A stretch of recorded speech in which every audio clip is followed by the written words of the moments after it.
ہم یہی سمجھتے ہیں کہ بس اگر کھانا پینا اور روٹی پانی یہ ہو تو بس انسان کے لیے کافی ہے، حالانکہ ایسے نہیں ہے۔ ہزاروں چیزیں سیٹ ہوئی ہیں، اپنی جگہ پہ موجود ہیں، وہ اس طرح ہی کام کر رہی ہیں، تب جو ہے اس لیے رب العالمین۔ اور یہ پھر یہ ہے کہ متقابل، ایک چیز کو اس سے فائدہ ہوتا ہے، دوسری کو دوسری سے، اور تیسری کو اس سے، اور ایک متقابل فائدہ ہوتا ہے، یعنی وہ اس سے فائدہ لیتا ہے اور وہ اس سے فائدہ لیتے ہیں، یا تیسری چیز فائدہ لیتے ہیں، یا ایک چین بنا ہوا ہوتا ہے کہ ایک سے دوسری چیز، دوسری سے تیسری چیز، اور اس طرح آگے سلسلہ چلتا ہے۔ تو رب العالمین ہے، اور اس ساری ترتیب کو کون مینیج کر رہا ہے؟ کسی ایک جگہ بھی ایک حلقہ مس ہو جائے،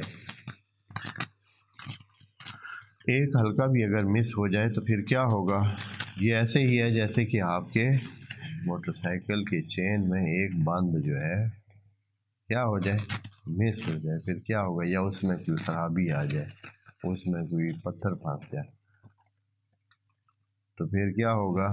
مشین ساری کی ساری ہی جو ہے وہ خراب ہو جائے گی اور رک جائے گی اور کام اپنا نہیں کرے گی۔ تو یہ اسی طرح خدا کریم کا ایک نظام ہے، وہ رب ہے۔ اس کا رب جو ہے یہ توحید کے مراحل میں سے ایک مرحلہ بھی ہے۔ ہم نے عرض کیا ہے کہ رب جو ہے توحید کے 5 مرحلوں میں سے ایک مرحلہ ہے۔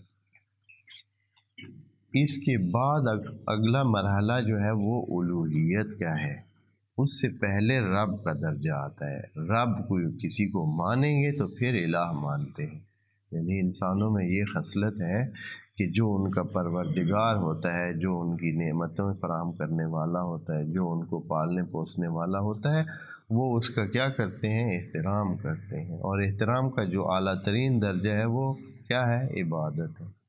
عبادت احترام کا اعلیٰ ترین درجہ ہے۔